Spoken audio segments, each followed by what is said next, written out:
फिरका परस्ती छोड़ो करो यकजहती का इजहार। जमीयत उलमा अरशद मदनी की है ललकार। फिरका परस्ती छोड़ो करो यकजहती का इजहार। न तलाश मैं कदेगी न तलाश जामो मीना, मेरे वास्ते है काफी मेरा साक़िए मदीना। किताब फितरत के सरे वरक पर जो नाम अहमद रकम न होता, किताब फितरत के सरे वरक पर जो नाम अहमद रकम न होता, तो नक्श हस्ती उभर न सकता, वजूद लौहो कलम न होता। और तेरे गुलामों में भी नुमाया जो तेरा अक्से करम न होता, तो बारगाहे अजल से तेरा खिताब खैरुल उमम न होता। आप सल्लल्लाहु अलैहि वसल्लम का तज़किरा करना, आपके अखलाके करीमा व अज़ीमा को बयान करना इबादत है। हबीब पाक किसी का खिताब क्या होगा, हबीब पाक किसी का खिताब क्या होगा। वो लाजवाब है उसका जवाब क्या होगा। मदारकार है हुब्बे रसूल पर वरना अमल हजार हो अच्छे सवाब क्या होगा। मैं बहुत ही अदब के साथ एहतराम के साथ सिर्फ और सिर्फ 15 मिनट के लिए बहुत ही खलीक मिलनसार फाजिले नौजवान हज़रत मौलाना मुफ्ती मोहम्मद नुमान साहब कासमी मद्दज़िल्लहुल आली से आजिज़ाना और मुखलिसाना दरख्वास्त करता हूँ कि हज़रत तशरीफ़ लाएं और अपनी कीमती बातों से कीमती बयान से हम तमाम सामईन को मुस्तफ़ीज़ फरमाएं। अस्सलामु अलैकुम व रहमतुल्लाहि व बरकातुहू। बिस्मिल्लाहिर्रहमानिर्रहीम। अल्हम्दुलिल्लाहि वहदह वस्सलातु वस्सलामु अला मन ला नबिय्य बअदह। अम्मा बाद फ़अऊज़ु बिल्लाहि मिनश शैतानिर रजीम। बिस्मिल्लाहिर्रहमानिर्रहीम। वज़्कुरू इज़ अंतुम क़लीलुम मुस्तज़अफ़ून फ़िल अर्ज़ि तख़ाफ़ून अन यतख़त्तफ़कुमुन नासु फ़आवाकुम व अय्यदकुम बिनस्रिहि वरज़क़कुम मिनत तय्यिबाति लअल्लकुम तशकुरून। सदक़ल्लाहुल अज़ीम व सदक़ रसूलुहुन नबियुल करीम व नहनु अला ज़ालिका मिनश शाहिदीन वश्शाकिरीन। मोहतरम हज़रात, मुअज़्ज़ज़ सामीन किराम और स्टेज पर जलवा अफरोज़ उलमाए ज़ी वक़ार, महफ़ीज़ मेरठी के इस शेर से अपनी गुफ्तगू का आगाज़ कर रहा हूँ। ये बात निराली दिल खुददार करे है, ये बात निराली दिल खुददार करे है, तड़पे है मगर दर्द से इनकार करे है। तकरीर से मुमकिन न तहरीर से मुमकिन, बेशक बेशक तकरीर से मुमकिन न तहरीर से मुमकिन, जो काम इंसान का किरदार करे है। मोहतरम हज़रात, नबी करीम सल्लल्लाहु ताला अलैहि वसल्लम की पूरी ज़िंदगी, मक्की ज़िंदगी हो या मदनी ज़िंदगी हो, ये पूरी इंसानियत के लिए और बिलखुसूस उम्मत मुस्लिमा के लिए बहुत बड़ी रहनुमाई का ज़रिया है। मुसलमान दो हालतों के अंदर होते हैं, या तो गालिबियत का दौर होता है, मुसलमानों को उरूज होता है, इर्तिक़ा होता है, उनकी बुलंदी होती है, इक़्तिदार उनके पास होता है, या फिर उनके पास मग़लूबियत का दौर होता है। तो मक्की जो दौर है और इसी तरह से मदनी जो दौर, खंदक तक जो दौर है, ये गोया कि एक तरह का मक्की दौर तो पूरा 13 साल का मग़लूबियत का दौर है, जहाँ मुसलमान बहुत कमज़ोर थे, दबे कुचले हुए थे। बल्कि उनमें का जो भी आदमी अगर बाहर निकलता था तो उसको इस बात का अंदेशा होता था कि मुझे कहीं ऊँचक न लिया जाए। कुरान करीम में अल्लाह ताला ने उसी मंज़र को बयान किया है, वज़्कुरू इज़ अंतुम क़लीलुम मुस्तज़अफ़ून फ़िल अर्ज़ि तख़ाफ़ून अन यतख़त्तफ़कुमुन नास। बेशक बेशक। और याद करो उस वक्त को जब तुम बहुत कम थे, तादाद तुम्हारी बहुत मुख्तसर थी, बहुत थोड़ी थी। और दूसरे मरहले में कुरान ये कह रहा है मुस्तज़अफ़ून फ़िल अर्ज़, ज़मीन के अंदर तुम कमज़ोर भी समझे जा रहे थे, तुम्हारे पास जंगी आलात और असबाब नहीं थे, तुम्हारे पास अफरादी क़ुव्वत कम थी, माल और दौलत के एतबार से तुम्हारे पास आलास उतने आला दर्जे के नहीं थे कि तुम इतनी बड़ी क़ुव्वत व ताकत का मुकाबला कर सको। तखाफून आई तखतफकुमुन्नास, उस वक्त की नफ्सियात को भी कुरान करीम ने बयान किया। तुम्हें इस बात का अंदेशा लगा रहता था और ये खौफ, एक अनजाना खौफ तुम्हारे ऊपर मुसल्लत रहता था कि लोग तुम्हें उचक लेंगे। बिल्कुल वही सूरत हाल इस वक्त हम जिस मुल्क के अंदर रह रहे हैं उससे कम तो कहा जा सकता है, लेकिन उसी तरह की सूरत हाल। फ़आवाकुम वअय्यदकुम बिनस्री, कुरान क्या कर रहा है ऐसे हालात के अंदर जहाँ ज़ाहिर बिल्कुल मुखालिफ है, असबाब के एतबार से, हालात के एतबार से बिल्कुल साजगार कोई माहौल है ही नहीं, लेकिन कुरान क्या कर रहा है फ़आवाकुम वअय्यदकुम बिनस्री, कि अल्लाह ताला ने तुम्हें ठिकाना दिया और अल्लाह ताला ने तुम्हें अपनी मदद के ज़रिए तुम्हें क़ुव्वत ताकत अता फरमाई। वरज़क़कुम मिनत तय्यिबात, और तुम्हें पाकीज़ा रोज़ी अता फरमाई। लअल्लकुम तशकुरून।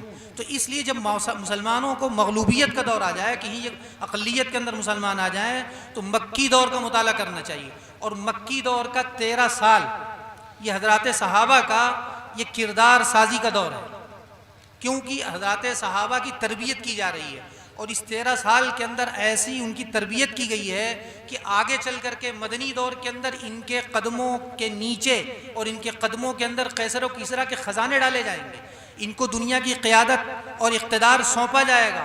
उस वक्त ये उस तरबियत का नतीजा था कि मदाइन फ़तह हो चुका है, मदाइन का पूरा माल गनीमत मदीनतुल मुनव्वरा की मस्जिद नबवी के अंदर पड़ा हुआ है, एक आदमी भी मैली निगाह देखने के लिए तैयार नहीं, उसको पूरा ख़जाना, वहाँ का कालीन, वहाँ की सारी चीज़ें। उसी मौके पर जब हिजरत का सफ़र था, नबी करीम सल्लल्लाहु ताला अलैहि वसल्लम ने हज़रत सुराक़ा इब्न मालिक इब्न जोशुम को कहा था, सुराक़ा उस वक्त क्या हाल होगा जब तुम्हारे हाथों के अंदर किसरा के कंगन पहनाए जाएंगे।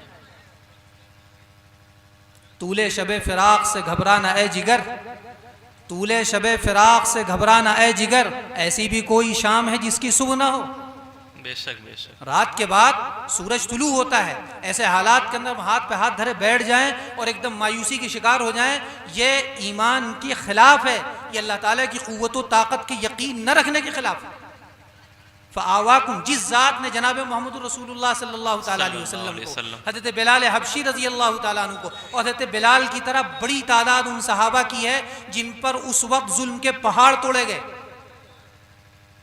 उन हज़रत खब्बाब हैं, हज़रत खुबैब हैं, बड़ी हज़रत सुमैया हैं, जिनके नामों की तादाद भी हमें याद नहीं होती, उनके नाम भी याद नहीं होते। हमारे पास वक्त ही नहीं है। हमारे पास वक्त है तो मैच के स्कोर याद करने का, हमारे पास वक्त है तो मैच देखने का, हमारे पास वक्त है तो म्यूज़िक सुनने का, हमारे पास वक्त है तो अपने औकात को लहव लाइब के अंदर ज़ाय करने का, हमारे पास वक्त है तो गीबतों के अंदर अपने आप को जमाने का। इन सब चीज़ों का वक्त है। सियासी गुफ्तगू करने का, सियासी गुफ्तगू करने से मसाइल हल नहीं होते हैं। सियासी गुफ्तगू करने से हम दो जात तजावीज़ कर दें तो इससे मार के सर नहीं हुआ करते हैं, उसके लिए मेहनतें करनी पड़ती हैं। ग़ज़वे बद्र के अंदर 313 थे, सामने 1000 का लश्कर था, लेकिन 313 की फिक्र एक थी।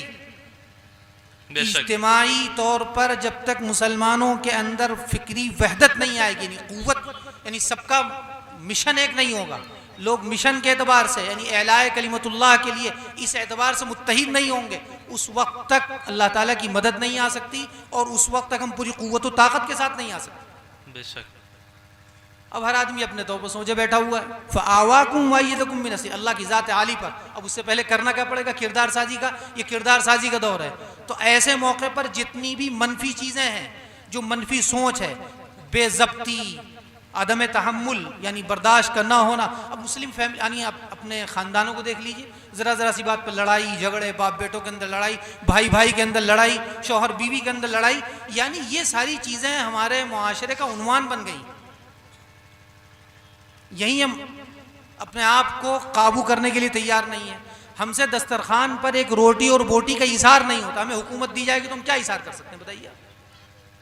और वहाँ क्या था? वह युसिरून अला अनफुसिहिम वलौ कान बिहिम खसासा, कि वो अपने आप पर दूसरों को तरजीह देते थे, अपनी ज़रूरत पर दूसरों को तरजीह देते थे। ये कैफियत थी, ये उनकी तरबियत थी। जब उनके पास हुकूमत आई तो हुकूमत आने के बाद हज़रत अमीरुल मोमिनीन हज़रत उमर फ़ारूक रज़ी अल्लाह तआला अन्हु मुल्क शाम का दौरा कर रहे हैं।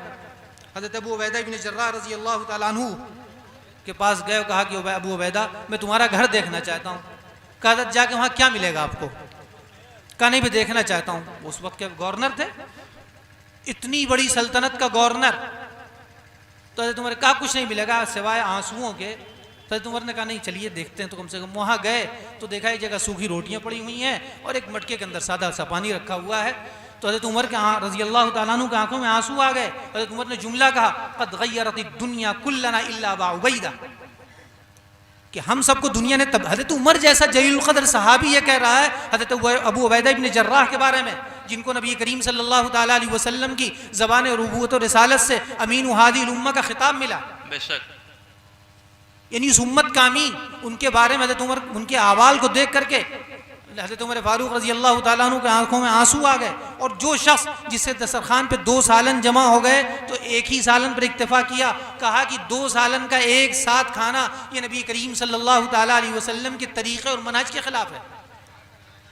इतनी सादगी के साथ ज़िंदगी गुजारने वाला वो ये कह रहा था अबू उबैदा इब्न जर्राह रज़ी अल्लाह तआला अन्हु को, क़द गय्यरति दुनिया कुल्लना इल्ला अबा उबैदा। मुझे अहवाल बयान करना मकसूद नहीं है, मैं सिर्फ ये कहना चाह रहा हूँ कि जो हालात है ना, मौलाना बिलाल हसनी साहब गुजरात के अंदर आए हुए थे 2 साल पहले, 2 या 3 साल का वक्त है। उन्होंने कहा भी हमारे पास 10 साल का टाइम है। ये 10 साल का टाइम यानी ये मौका है जिस मौके के अंदर आप अपने आप को तब्दील कर सकते हैं, अपने आप को बदलने। हम सिर्फ सुनते हैं, सुन्नी हो गए, सुन सुनकर हमारे कान बिल्कुल सुन हो गए, नंबर दे के चले जाएंगे फलाने मौलाना बहुत अच्छी फिक्र पेश की, लेकिन उसका जब तक हमारी मालूमात एहसासात के अंदर न तब्दील हो जाए, हम मालूमात को अमल की नीयत से न सुने, उस वक्त तक। और कुरान ने ज़ाब्ता बयान कर दिया, कुरान ने या अय्युहल्लज़ीना आमनू अलैकुम अनफुसकुम ला यज़ुर्रुकुम मन ज़ल्ला इज़ा इह्तदैतुम, ईमान वालो तुम अपनी खबर लो, वो आदमी हरगिज़ तुम्हें नुकसान नहीं पहुंचा सकता जो गुमराह हो गया जब तुम राहयाब हो जाओ। हम में का हर आदमी अपने तौर पर तय करे, मैं 100% मुसलमान बनूंगा, मैं 100% नमाज का पाबंद बनूंगा, मैं 100% हराम कारी से बचूंगा। कौन आदमी, ये मर्दों की चीज़ है, हर आदमी अपने तौर पर तय करे। जब तय करेंगे तब हो जाएगा। हम ये तय कर लेते हैं कि सुबह हमारी ट्रेन है 5:50 पर, 3 बजे हमारी आँख खुल जाती है। ये सर्दियों को बड़ी रातों के अंदर अगर हम तय कर लें कि हमें तहज्जुद पढ़ना है, हमें फजर की नमाज पाबंदी के साथ पढ़नी है, हमें इशा की नमाज पढ़नी है, ये सारे उज़्र और बहाने कल क़यामत के अंदर हमारे नहीं चलेंगे, बल्कि हमें अल्लाह तबारक ताला की बारगाह के अंदर जवाबदेही करनी पड़ेगी। इसलिए आज हमें तय करें। और एक वाक़या सुना के मैं अपनी बात पूरी कर दे रहा हूँ चूँकि हमारा वक्त हो रहा है। मौलाना अब्दुल माजिद साहब दरियाबादी ने अचरैना गाँव आए का वाक़या लिखा। एक मस्जिद थी, एक बड़े मियाँ आए, वो हम सबके काम की, हम सबके लिए बहुत ही बड़ी इबरत का सामान है और ये अमल पे हो सकता हम सबको उभार दे। अल्लाह ताला से दुआ भी मांगनी चाहिए कि अल्लाह ताला हम सबको अमल वाला बना दे। अमल वाली बातों से अमल वजूद में आता है और बातों से खाली बातें वजूद में आती हैं। हम लोग बात करके अच्छे 2-4 जुमले याद कर करके अपनी बातों को वजूद तो दे देते हैं, लेकिन अमल नापैद हो जाता है। इसलिए हम सबको आमिल बनना चाहिए। आमिल का मतलब कुरान और हदीस का आमिल, कुरान हदीस पर अमल करने वाला। आजकल लफ्ज़ आमिल भी ऐसा बुरी तरह बदनाम हो चुका है, वो कहते हैं रूहानी आमिल, चाहे शैतानी काम करता हो लेकिन रूहानी बने रहते हैं बेचारे। तो वहाँ ने लिखा है कि एक साहब आ गए मगरिब के वक्त और गांव में बैठे, ईशा की नमाज का वक्त था, ईशा की मगरिब के बाद मगरिब की नमाज़ पढ़ी उन्होंने। तो गांव वगैरह के अंदर फिर भी आज भी अल्हम्दुलिल्लाह ये तहजीब है मुसलमानों की, कोई भी मुसाफिर अजनबी आ जाए तो ऐसे मौके पर गांव का कोई भी आदमी उससे पूछ लेता है, और ख़ास तौर पर अगर दीनदार मालूम हो रहा हो तो उससे मालूम करते हैं कि भाई आप खाना खाया कि नहीं खाया। तो एक साहब आए तो उन्होंने कहा कि खाना खा चुके आप हाजी साहब? कहा कि नहीं खाना तो नहीं खाया है लेकिन मेरा परहेज़ है। वो चले गए, बहुत इसरार करने लगा कि मेरा परहेज़ है। फिर दूसरे साहब आए, तीसरे साहब आए, तो एक साहब आए तो उन्होंने, डॉक्टर साहब थे वो, तो कहा कि खाना लेके आ रहा हूँ। तो कहा क्या लेके आएंगे आप? तो उसके बाद उनकी कमाई की नौयत उन्होंने मालूम की कि भाई क्या करते हैं। का सरकारी डॉक्टर हूँ लेकिन साइड से कुछ और भी हो जाता, बहुत सारे काम कर लेते हैं, गलत दवाएं ले यानी वहाँ से इजाज़त के बगैर दवाएं ले आते हैं, कुछ और कर लेते हैं, यानी वो अपना इजाज़त के बगैर वाला। तो कहा ये कमाई आपके लिए जायज़ नहीं है और हलाल की इजाज़त है, हराम से मना किया गया, इसलिए मैं आपका खाना नहीं खा सकता। थोड़ी देर के बाद वकील साहब आए, उन्होंने भी अपना मसला कहा, उनके सामने भी मसला कर दिया, उन्होंने रख दिया, कहा आपकी कमाई भी जायज़ नहीं। फिर तीसरे बाद महल्ले के अंदर पूरी बात गश्त करने लगी कि भाई ये तो मसला बड़ा अजीब है। अब कहा अच्छा आप लेके जाएं, देखा हो सकता है आपका खाना खा लें। वो साहब आए, इमाम साहब भी आए, मौलाना साहब भी आए, तो पता चला कि उन्होंने अपने बच्चों के वरासत में हिस्सा ही नहीं दिया, तो आपका खाना भी नाजायज़। तो तो अब होगा क्या? तो पूरे गांव के अंदर कोहराम मच गया और कहा कि भाई मसला ये है। तो अब ये तो पूरे गांव की नाक का मसला हो गया। उन्होंने फजर के वक्त आने से पहले पहले सब लोगों ने तौबा की। और तौबा कैसी? यानी जिसका जो हक बनता था वो हक अदा कर दिया। और इतना ही नहीं, वहाँ लिखते हैं कि अगर किसी का पत्थर किसी के था, वो पत्थर भी उसने उसको वापस कर दिया।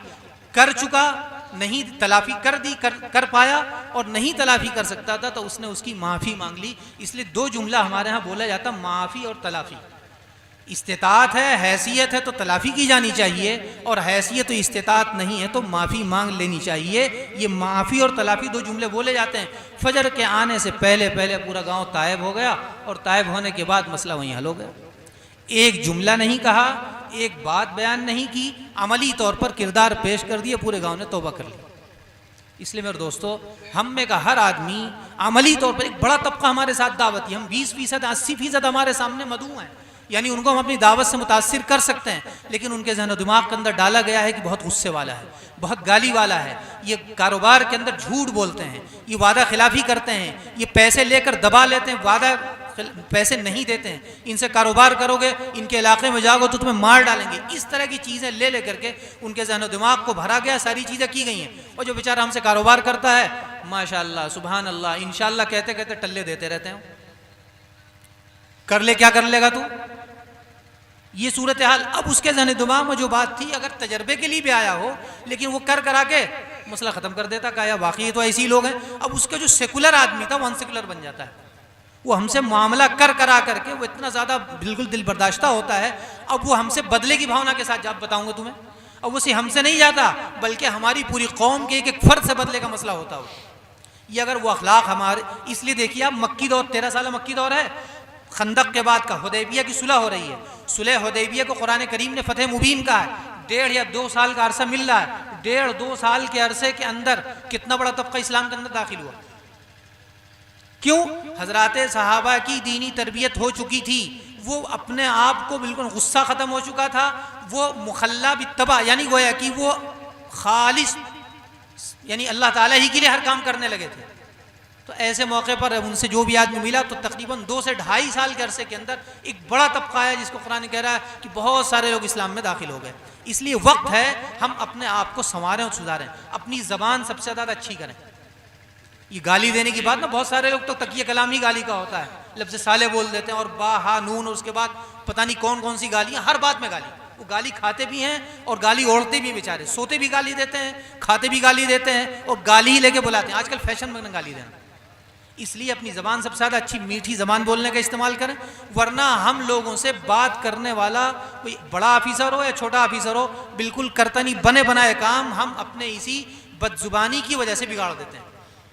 इसलिए एटीट्यूड अपना बदलें, अपने आप को नबी करीम सल्लल्लाहु ताला अलैहि वसल्लम की सुन्नत और सीरत के मुताबिक ढालें। दौरे गालिबी मगलूबियत के अंदर नबी करीम सल्लल्लाहु ताला अलैहि वसल्लम ने जो तरीक़ेकार अपनाया था, कुरान करीम ने जो जिसको बयान किया, अक़ीमिस्सलात लिदुलूकी शम्सी इला ग़सक़िल लैल से लेकर के क्या नाम है वक़ुल जाअल हक़्क़ु व ज़हक़ल बातिल इन्नल बातिल काना ज़हूक़ा तक, उन तमाम चीज़ों को अपनाएं। 8 बातें, तकरीबन 5 बातें बयान की गई हैं।